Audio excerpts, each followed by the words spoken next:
What's up, everybody? It's Man of Low Moral Fiber here. My name's Luke, and in this video I'll be taking on the bosses from the 3 Headhunter packs that were recently released. The first pack, the Halloween theme pack, has this boss here, which is called Jack-O-Lantern. This is a giant kind of Pumpkin King boss, similar to the one you fought in Borderlands 1 in some ways, mainly appearance. Anyway, I'm going to get kunai on him here and go ahead and get an execute.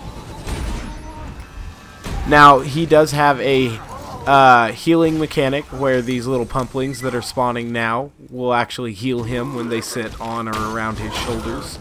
So, it's pretty good that Zer0 has Boar to take those guys out pretty easily, otherwise they could prolong the fight. Kunai can also take them out fairly easily, especially if your Roid shield is depleted while you are throwing the kunai, because they catch Roid bonus. However, I will deal with some of the pumplings using Pimpernel and Boar. One more execute here will push him to Killing Blow and into the floaty head portion of the fight where his pumpkin head flies around. This part is probably the hardest of any of the 3 bosses for a melee Zer0, but I know kind of how you can make it fairly easy for yourself. Just throw your decoy and go ahead and strip your shield, and when it gets close, try to get an execute on it.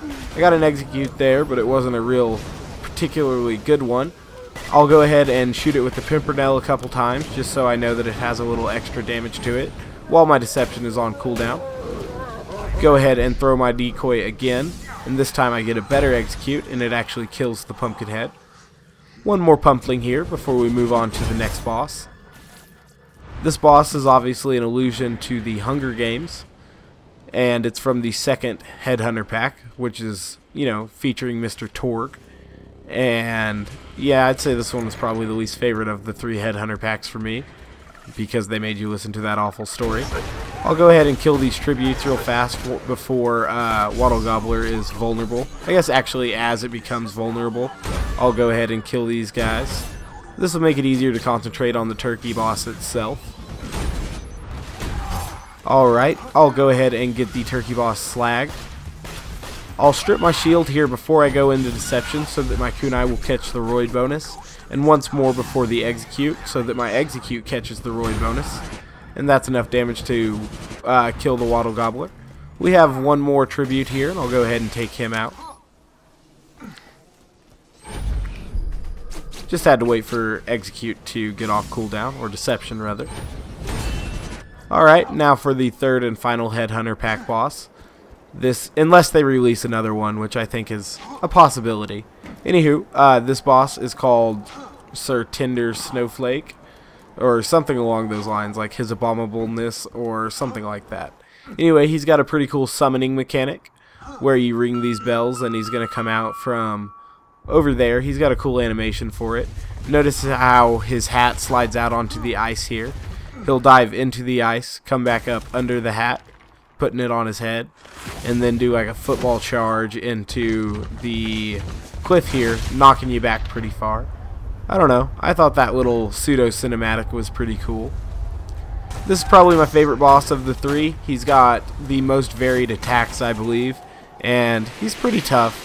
I'm not sure if he can be slagged. I try to do a good job, you know, shooting slag weapons at him just in case.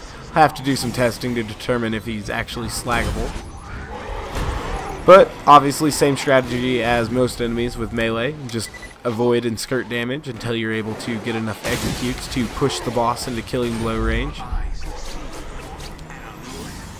Just went ahead and finished killing the dragons actually, and wanted to go ahead and film this little compilation because the dragon video took 17 minutes just for the fight, and that's going to be ridiculous.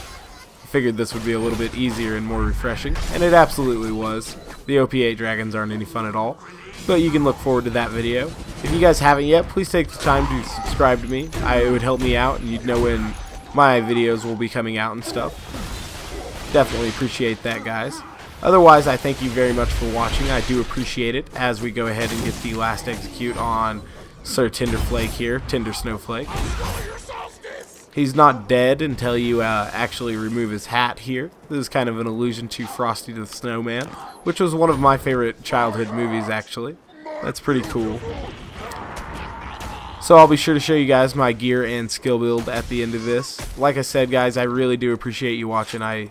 It's really cool that you do that for me, and because of that, I'll keep trying to make these videos. Alright, I hope to catch you next time. I'll have that dragon video up soon, I hope. Bye, guys.